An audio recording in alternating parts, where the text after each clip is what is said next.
Comme à chaque fin de semestre, l'heure est venue de dresser un premier bilan sur le Shonen Jump sur cette première moitié de 2021. Un bilan qui sera encore une fois assez contrasté puisque l'on est toujours dans une période de transition, une phase assez longue puisque la problématique d'un bon renouvellement de catalogue est encore d'actualité. Cela dit, il y a aussi beaucoup de positifs à relever de ces derniers mois, ce qui explique aussi comme vous l'avez compris le retour des vidéos Jump chaque dimanche sur la chaîne, et c'est aussi ce qui fait la magie de ce magazine car les choses peuvent parfois évoluer très vite dans le Shonen Jump. Parfois pour le meilleur, parfois pour le pire, mais il parvient malgré tout constamment à nous intéresser, de près ou de loin. Sur ce, je vous propose de ne pas perdre plus de temps, mais avant ça, générique.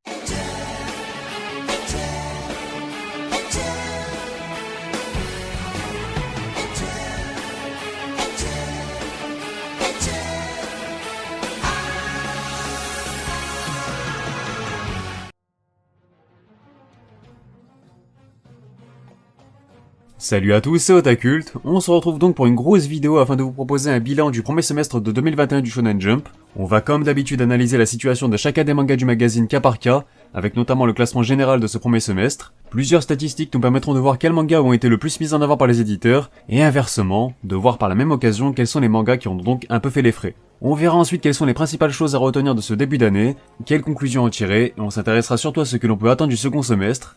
Et petit disclaimer avant de rentrer dans le vif du sujet, je ne le répète plus systématiquement mais pensez à aller checker ma vidéo Jump pour les nuls, c'est toujours un bon rappel et surtout le meilleur moyen de trouver les réponses à vos questions. Sur ce, sans plus attendre, on va dans un premier temps revenir sur les mangas qui n'ont pas pris part au classement sur cette mi-année pour diverses raisons.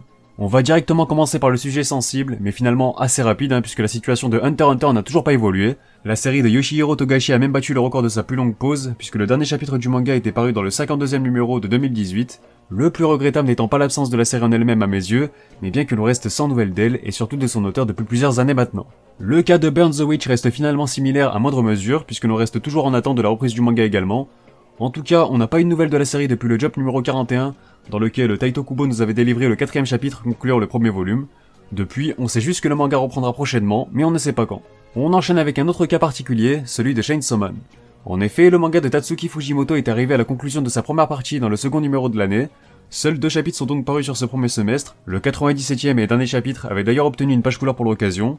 La reprise de la série est donc attendue mais sa publication se fera dorénavant sur Jump+, et donc exclusivement au format numérique. Une volonté de l'auteur qui souhaitait marquer un changement total entre ces deux parties, bien que la numérotation des prochains volumes suivra bien avec le 12e tome. On peut aussi saluer l'explosion des ventes de Chainsaw Man qui a notamment écoulé plus de 4 millions d'exemplaires sur ce premier semestre alors que son anime n'a même pas encore débuté. À noter que l'on aura des nouvelles informations et de nouveaux visuels de ce dernier à la fin du mois, en espérant que l'on ait également droit à des nouvelles du manga par la même occasion. Une autre série assez importante est arrivée à son terme en début d'année, et ce définitivement cette fois-ci, et je fais bien sûr référence à We Never Learn. La comédie romantique de Tsutsui Taishi s'était conclue dans le Jump 3 et 4, avec une page couleur. Sa parution en volume relié s'est elle aussi achevée le 4 mars dernier, avec la sortie de son 21e et dernier volume, après quasiment 4 années de publication. On va maintenant s'intéresser aux 2 dernières nouveautés qui n'ont pas compté suffisamment de chapitres pour pouvoir intégrer le classement, en commençant par Blue Box de Kuji Miura, une série alliant sport et romance qui semble déjà avoir piqué l'intérêt des éditeurs, puisqu'elle a obtenu une page couleur en plus de celle de son lancement, soit les 4 habituels pour chaque nouveauté du magazine. Il va donc être intéressant de suivre son évolution dans les prochaines semaines, mais on peut tout de même noter un bon 6ème rang pour son premier classement, comptant ici pour le second semestre du coup. J'ai en revanche moins de choses à dire sur la dernière nouveauté du Jump, qui est Kanji Fleury, puisqu'elle connaîtra son premier classement seulement cette semaine, soit dans le Jump numéro 28 de ce dimanche, et contrairement à Blue Box qui a vraiment l'air de susciter d'un certain engouement, au moins sur les réseaux que ce soit au Japon ou en France, je n'entends au contraire pas du tout parler de Kanji Fleury pour le moment, donc n'hésitez pas à me faire des retours sur cette nouveauté si jamais vous la lisez. On peut donc maintenant passer au classement de ce premier semestre, qui est composé de 23 mangas. Pour le réaliser, j'ai tout simplement fait la moyenne de tous les classements de chacun des mangas respectifs du premier numéro de l'année au 26e. Je vous mets aussi entre parenthèses les chapitres des mangas parus durant ce semestre. Et dernière précision, j'ai comparé leur place par rapport au premier semestre de 2020. Et on retrouve sans grande surprise le flop A Gravity Boys à la dernière place du classement suite à une moyenne assez catastrophique de 14,25 qui lui coûte aussi cette chute de 5 étages. En cas de présence certes, mais ces derniers classements étaient totalement dans la continuité de ce qu'ils nous avaient proposé en fin d'année 2020, soit systématiquement présent dans le trio de fin. A Gravity Boys nous aura donc laissé avec 50 chapitres et 7 volumes, le dernier étant prévu pour le mois de juillet au Japon. Ce n'est pas plus surprenant que de retrouver un autre échec à l'avant-dernière place, et il est question de Our Blood House cette fois-ci. Les éditeurs auront cependant été bien moins patients avec lui puisqu'il n'aura pas duré plus de 18 chapitres, ce qui correspond à 2 petits volumes. C'est donc cet enchaînement de 6 trios de fin consécutifs, couplé à des ventes bien trop insuffisantes qui auront entraîné son arrêt prématuré dans le Jump numéro 8. En revanche, c'est une série toujours d'actualité qui vient compléter cette zone rouge, à savoir Cold Moon's Ball Parade. Son premier bilan est donc plus que jamais alarmant puisqu'il semble suivre la trace des derniers flops du magazine, et son 13,13 de moyenne causée par 6 trios de fin consécutifs nous le démontre bien. et puisque son premier tome semble malheureusement lui aussi ne pas avoir connu le succès espéré, je doute que la série fasse long feu. Après, à voir si les éditeurs se montreront cléments ou non, car hormis Blue Box, il s'agit du seul et unique pur manga de sport. La tâche pour remplacer comme il se doit une œuvre désormais aussi importante que Haikyuu va très certainement prendre beaucoup plus de temps que prévu. Forcément, le fond du sommaire nous laisse avec quelques séries qui ont fait les frais de l'impitoyable système éditorial de la rédaction du Shonen Jump, une victime à laquelle s'ajoute Mori King et une bien triste note moyenne de 13, une série qui avait pourtant obtenu des premiers classements assez prometteurs en 2020, mais malheureusement les choses ont fini par assez vite mal tourner, bien que le manga aura tout de même tenu 35 chapitres avant de se conclure dans le Jump numéro 7 en début d'année. Un cran au-dessus, on retrouve une autre nouveauté de 2021 lancée dans le Jump numéro 9, et visiblement, Hytale semble aussi peiner à faire ses preuves. En effet, comme vous pouvez le constater, la série affiche aussi un 13 de moyenne, mais elle devance tout de même Mori King par son plus grand nombre d'apparitions, qui la rend plus méritante à mon sens. Cela dit, ça fait maintenant 7 semaines, 8 en comptant la première du second semestre, que Hytale ne parvient pas à échapper à la zone de danger, ce qui le place indéniablement dans une position assurément alarmante. On arrive au cas qui est sans doute toujours autant inexplicable, et même surprenant, celui de Phantom Seer qui apparaît à la 18ème place. Le mystère plane toujours autour de la décision de son arrêt prématuré, car au vu de ses bonnes ventes, elles auraient dû jouer en sa faveur et compenser ses prestations décevantes dans les sondages du Shonen Jump, mais il n'en est rien.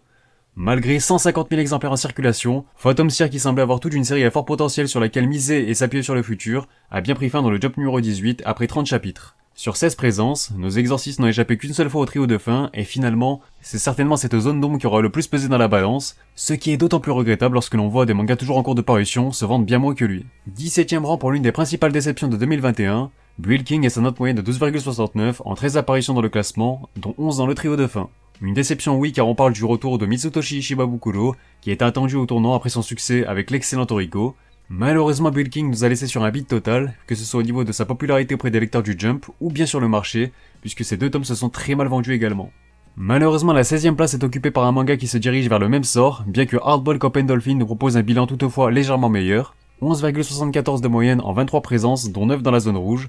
Cela reste assez négatif dans l'ensemble, sans oublier des ventes qui peinent également à décoller, ou ne serait-ce qu'entrevoir un potentiel de survie de la série, une série qui semblait sur la sellette depuis quelques mois maintenant, et cela se confirme de plus en plus, puisqu'une rumeur indique que le manga devrait se conclure dans le Jump numéro 29 avec son 49ème chapitre, ce qui serait synonyme de nouvel échec pour Ryuhei Tamura, qui a toujours du mal à rebondir depuis Beelzebub. Reste à voir si cela se confirmera, mais cette rumeur provient en tout cas de mes sources habituelles, que vous pouvez retrouver en description, donc vu la situation, l'espoir me paraît difficilement permis. On arrive au top 15 dans lequel on retrouve Ayakashi Triangle qui a obtenu une note assez moyenne de 10,18 qui résume parfaitement son premier semestre.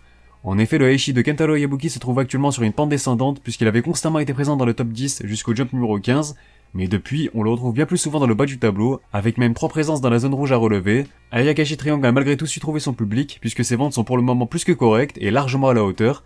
Parmi les dernières nouveautés depuis 2020, seul Mashal s'en sort mieux que lui à ce niveau-là. Cela dit, on peut constater qu'il n'est pas souvent mis en avant dans le magazine, puisqu'il n'a obtenu qu'une seule petite page couleur.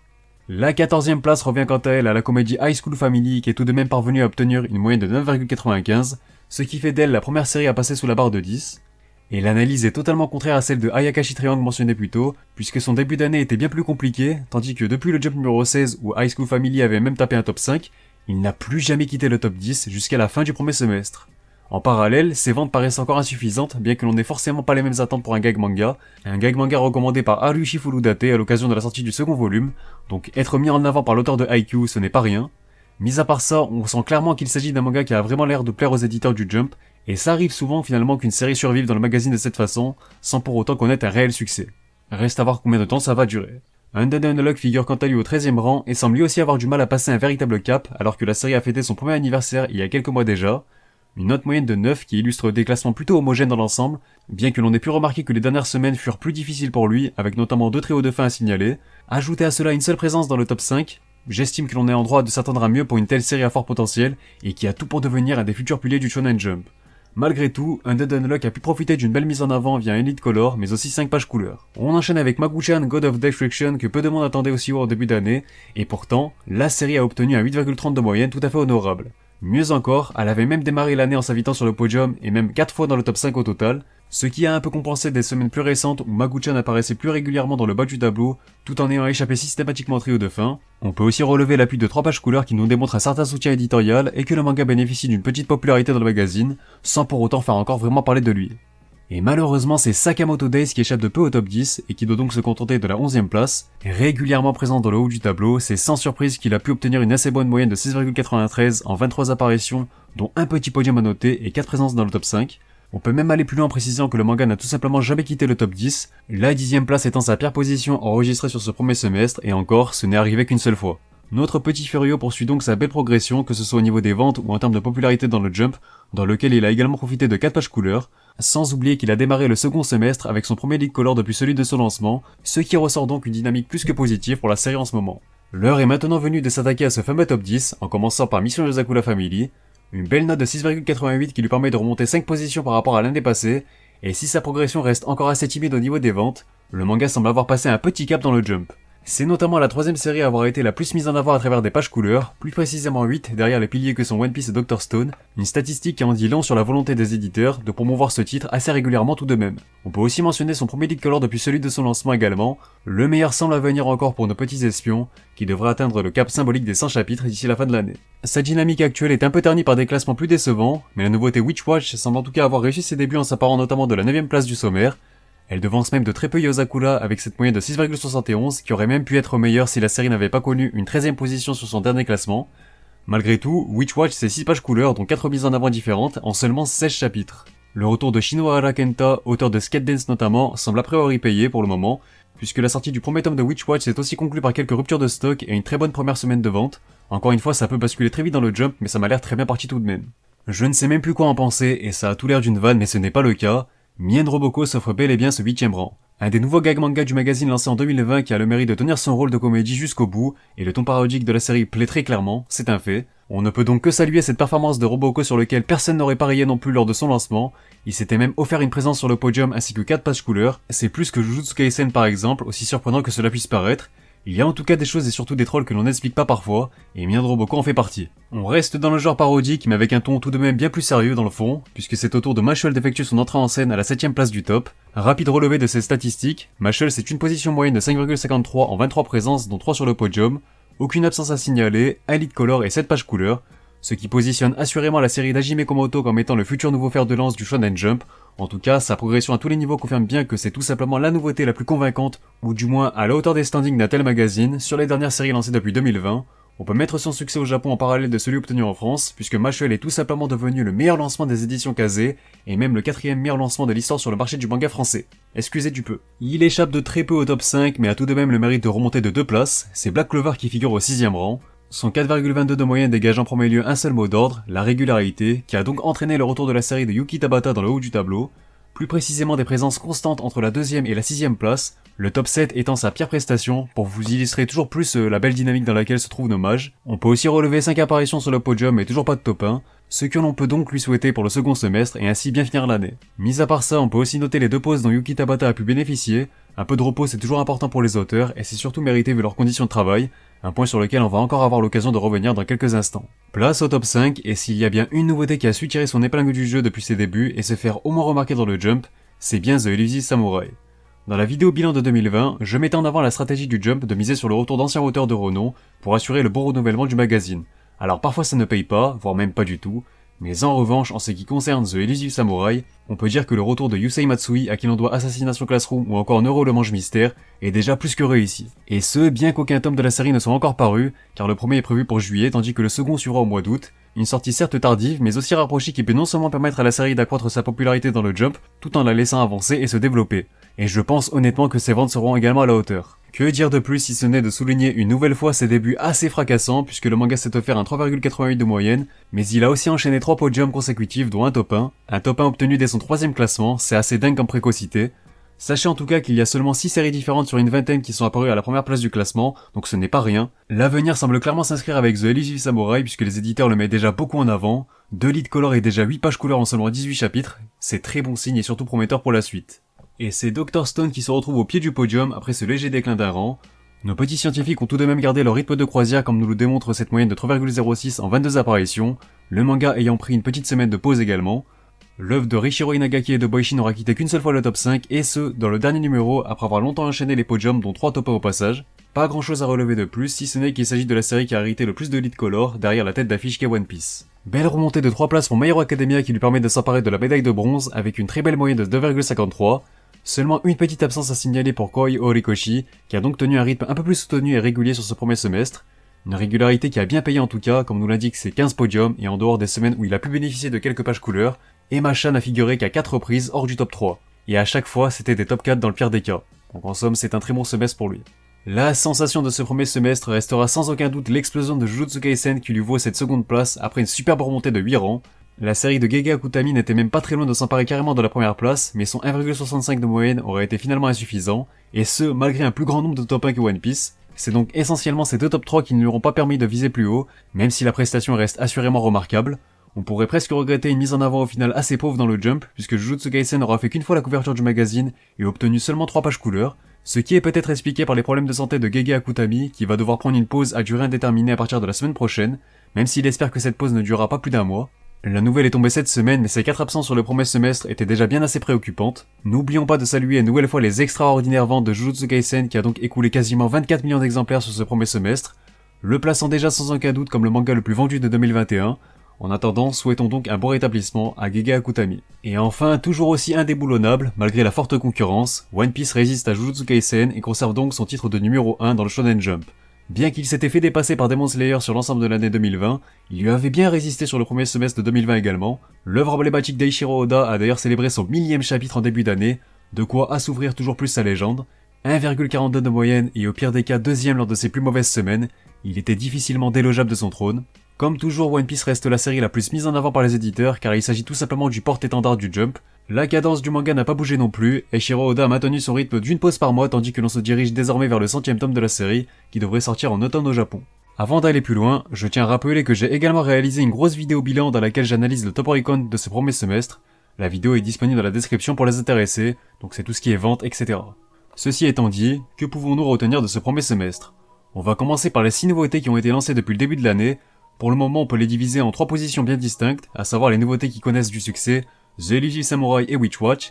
Il est encore trop tôt pour inclure Blue Box, mais avec un top 6 et un top 5 en premier classement, ça présage de bonnes choses, mais je préfère l'inclure avec Kanji Fleury, qui sont les 2 dernières nouveautés et donc bien trop récentes pour tirer des conclusions. Et enfin, les 2 autres nouveautés s'inscrivent actuellement plus comme des flops qu'autre chose, puisque que ce soit ITLC ou Cold Winds Ball Parade, les 2 enchaînent les fonds de classement et des ventes bien trop insuffisantes. Voici quelques chiffres à retenir de ce premier semestre. One Piece reste la série qui a profité du plus grand nombre de lead color, vient ensuite Dr. Stone en seconde position avec 4 couvertures, My Hero Academia et le récent The Elusive Samurai en ont quant à eux profité de 2, tandis que Jujutsu Kaisen, Black Clover, Mission Yuzakura Family, Undead Unluck, Mashle ainsi que toutes les autres nouveautés de l'année n'ont fait qu'une seule fois la couverture.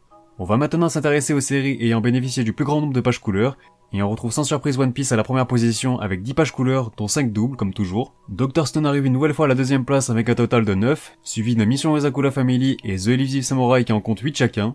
Mashle apparaît au 4ème rang avec 7 pages couleurs, tandis que la nouveauté Witch Watch vient compléter le top 5 avec un total de 6 colorisations. On passe au bilan des mangas comptant le plus de présence sur le podium, et c'est Jujutsu Kaisen qui a fait preuve de la plus grande régularité à ce niveau-là, avec un total de 17 apparitions, suivi de près par My Hero Academia et ses 15 présences. One Piece n'est pas très loin non plus avec ses 12 présences dans le top 3, tandis que Dr. Stone qui a lui aussi été très régulier en compte 11. On peut aussi mentionner les 5 podiums de Black Clover qui devancent ainsi Mashle et The Elusive Samurai qui sont tous les deux apparus 3 fois dans le top 3, et enfin, seuls Magu-chan, Mien Roboko et Sakamoto Days peuvent aussi prétendre être apparus une fois à ce niveau. Concernant les top 1 réservés à une élite un peu plus restreinte, comme je l'avais mentionné plus tôt, seules 6 séries différentes se sont emparées au moins d'une médaille d'or sur ce premier semestre. Avec Jujutsu Kaisen en tête d'affiche et ses 8 top 1, One Piece n'est jamais très loin avec ses 7 couronnes, tandis que My Hero Academia et Dr. Stone se sont chacun offert 3 top 1. Et enfin, à noter l'unique top 1 de Mashle et The Elusive Samurai. Sans surprise, on retrouve uniquement des séries du top 7. On ne va pas s'attarder aussi longuement sur les séries étant apparu à l'inverse le plus de fois dans le trio de fin, mais sachez que c'est pour le moment toujours Phantom Seer qui détient le record de ce semestre avec 15 apparitions dans la zone de danger, suivi de Bill King qui a connu 11 trios de fin, tandis que Hardboiled Cop and Dolphin vient boucler le trio des mauvais élèves. Et enfin, pour être totalement complet, voici les séries ayant profité du plus grand nombre de pauses à la mi-année. On retrouve sans surprise Hunter x Hunter en première ligne puisque Yoshihiro Togashi n'a toujours pas publié le moindre nouveau chapitre. One Piece a quant à lui bénéficié d'un break par mois comme à son habitude, mais il est suivi de près par Jujutsu Kaisen qui a pu profiter de 4 pauses, un total qui devrait considérablement augmenter d'ici la fin de l'année, puisque je vous rappelle encore une fois que le manga sera en pause à durée indéterminée à partir du Jump numéro 29, Bon rétablissement à Gege Akutami en espérant que ce report forcé lui fasse du bien. Mis à part ça, Black Clover a aussi connu 2 pauses, contre une pour My Hero Academia et Dr. Stone. Encore une fois, seules les séries et auteurs confirmés ont droit à ce genre de privilège, qui ne devrait pas en être un, ou plus en être un en tout cas, mais au contraire pouvoir profiter à tout le monde, c'est dommage. Mis à part ça, ce premier semestre a également été marqué par la fin de 6 séries, 7 si l'on inclut la fin de la première partie de Chainsaw Man sur lequel le Jump ne pourra plus compter à l'avenir. Si We Neverland s'est aussi conclu en début d'année après quelques belles années passées dans le Jump, ce sont en revanche 5 autres arrêts prématurés qui sont à prendre en compte, à savoir Agra Beatty Boys, Mori King, Our Blood House, Phantom Seer qui restera longtemps le plus regretté, et le dernier en date, Bull King. Le bilan reste cependant positif à mon sens puisqu'aucune nouveauté lancée en 2021 n'a encore pris fin, du moins pour le moment. Malheureusement, Hardball Cop and Dolphin, ITLC, Columns Ball Parade et High School Family me paraissent être les séries dans les situations les plus alarmantes et donc les prochaines victimes potentielles du Jump. Les éditeurs devraient lancer une nouvelle salve de nouveautés très prochainement comme chaque été, et forcément, des têtes devront tomber d'ici là. Le renouvellement du magazine se poursuit donc lentement, même si certaines séries peinent encore à décoller véritablement en termes de popularité. Je pense notamment à Mien Roboko, High School Family, Magu-chan en premier lieu, mais on peut aussi inclure des séries qui ont pourtant tout pour devenir les futurs piliers du magazine, que ce soit Undead Unluck ou bien Mission Yozakura Family. On peut donc aussi s'interroger sur nos attentes pour le second semestre, et j'ai envie de dire, pourquoi pas l'annonce d'un anime pour Mission Yozakura Family justement. Le manga comptant actuellement plus de 85 chapitres, il se rapproche du 100e, le timing me semble assez idéal pour l'annoncer dans les prochaines semaines, une suite logique pour une série stable du magazine et qui pourrait l'aider à booster un peu plus ses ventes. Sans grande surprise, je pense que Mashle suivra rapidement puisqu'encore une fois, c'est clairement le manga qui s'en sort le mieux parmi les séries lancées en 2020, donc je me fais pas de soucis pour lui. Mis à part ça, j'espère un peu plus personnellement que des nouveautés comme The Elusive Samurai et Sakamoto Days continueront sur cette belle lancée, et que Blue Box confirmera assez vite ses bonnes premières impressions. En tout cas, n'hésitez pas à me faire part de vos attentes à votre tour dans les commentaires. Sur ce, la vidéo est terminée, donc j'attends vos retours dans les commentaires. Je vous invite à me dire quelles sont vos nouveautés favorites et celles que vous voyez durer dans le Jump, ça peut être intéressant si vous développez vos réponses comme toujours. Sinon, pensez à vous abonner si ce n'est pas déjà fait pour ne pas manquer les prochaines vidéos. Bref, vous pouvez aussi me retrouver sur Twitter et Instagram principalement. Sur ce, moi je vous dis à très bientôt pour de prochaines vidéos. En attendant, portez-vous bien et surtout, on se reverra.